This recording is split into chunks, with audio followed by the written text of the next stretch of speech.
AI chat psychosis is very real, and there are updates being made to supposedly prevent this, but I think it's more important to bring awareness to the dangers of interacting with AI and especially AI companions, because no amount of updates to try to fix this, I believe, can actually truly fix the problem. We just need to be very cautious about this kind of stuff. So we have ChatGPT Psychosis, which is AI chatbots that are leading some to mental health crises. We even see there is this woman going viral right now on TikTok because she fell in love with her therapist or something like that. And I don't know what all, she's getting really obsessive or something of that nature, but apparently she had been talking to AI and having AI to address her and call her the Oracle or some sort of talk to her as if she is some sort of religious figure or some sort of cult figure, something like that. This is obviously a very extreme case, not to mention everything else, right? So you do have the obvious things, as in, yeah, you have a chatbot that affirms everything you want to hear and tells you everything you want to hear, including all of your delusions.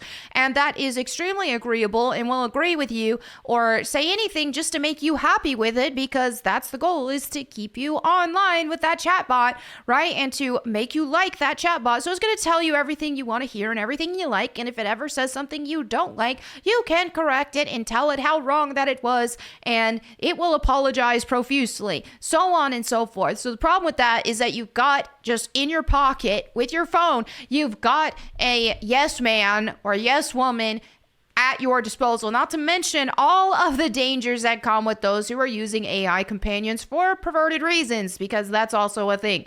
Let's not even get started on the slippery slope that is, and we know that is a terrible path for people to get on.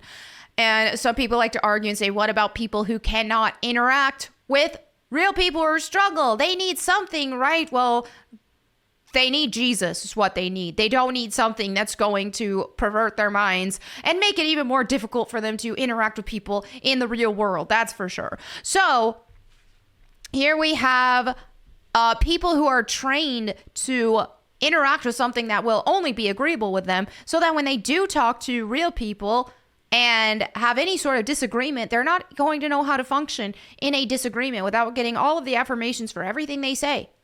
They're not even going to know how to function in the real world and with society. And not to mention, God created people to interact with each other.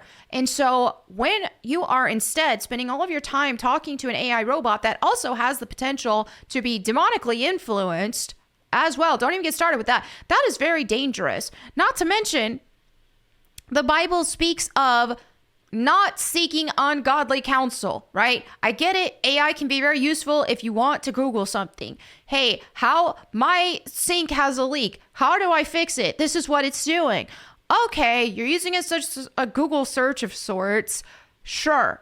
But when people are communicating with these bots as a companion, and asking it for advice with their life, I get the appeal of wanting to vent to something that can listen to you. And maybe you don't want to bring it up to a real person, so it's easier just to vent to an AI bot. I've tried venting to an AI bot. I felt very uncomfortable with it. I ended up feeling convicted and deleted these AI programs off of my phone. The only time I will ever see AI is if I do a Google search, and Google will automatically give you results with an AI sometimes, not even every time. So that's where I felt convicted on the matter. But here you have, because there is a very real problem of ChatGPT psychosis, right? And this is happening a lot with, sadly, the youth. And it's stunting their social abilities, but it's also, yeah, especially if anybody already has some sort of social or any sort of mental or social problems, then this will only make that worse as well. So now ChatGPT is trying to make efforts to better detect mental distress after reports of it feeding people's delusions. I mean, we know there are even reported cases of people talking to the youth talking to an AI and even taking their own lives because the AI told them to. It's absolutely wild. So here we have a new take a break reminder that's also much needed, because if people, especially young people, are on these AI programs and just spending all day and hours at a time talking to a robot, right? Then that's not safe. So hey, I think that these features that they're adding to make things better are good, but I don't think that it fixes the underlying problem. And I just am very cautious about AI in general, and I encourage everybody to be cautious about it in general as well. Pray about it. I don't feel right using it at all. Again, unless I'm doing a Google search and it shows up on that. That's where I'm at. That's where my convictions are at. I'm not going to force my convictions on everyone else, but I would encourage you to pray about it. So here we have OpenAI is expected to launch its GPT-5 AI model this week. It's making updates to ChatGPT that will improve the chatbot's ability to detect mental or emotional distress. So to do this, it's working with experts and advisory groups, so on and so forth. So that I have heard that seemingly what it's going to do is no longer to just give kind of more of a TLDR of this. Supposedly, it's no longer going to affirm people's delusions. So if they want ChatGPT to tell it that they are an oracle, or call them some sort of, tell them that they're God or something of that nature, seemingly it's supposedly not going to do that anymore. Sad that it ever was in the first place, but supposedly it won't be doing that anymore. And then if you're spending a long time talking to it, will tell you. I believe that it also will give you suggestions to seek help if you are saying anything that gives it any indication to believe that you are under mental distress, right? Because right now, look at this. There are safety features being added after lawsuits accuses chatbots of promoting self-harm, right? We've heard of somebody who took their own life because of supposedly a chatbot.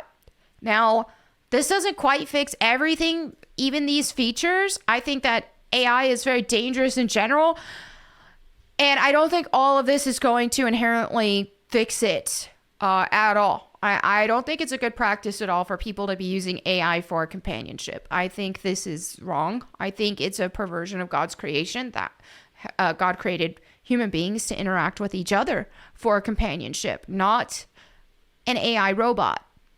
That is definitely easily demonically influenced, right? So we have this person who says, I've got evidence of so much this company has failed at, dated, authenticated. That says all this and far more due to my own ChatGPT logic engine. I posted snippets. Okay, I don't know if they're like promoting their own engine.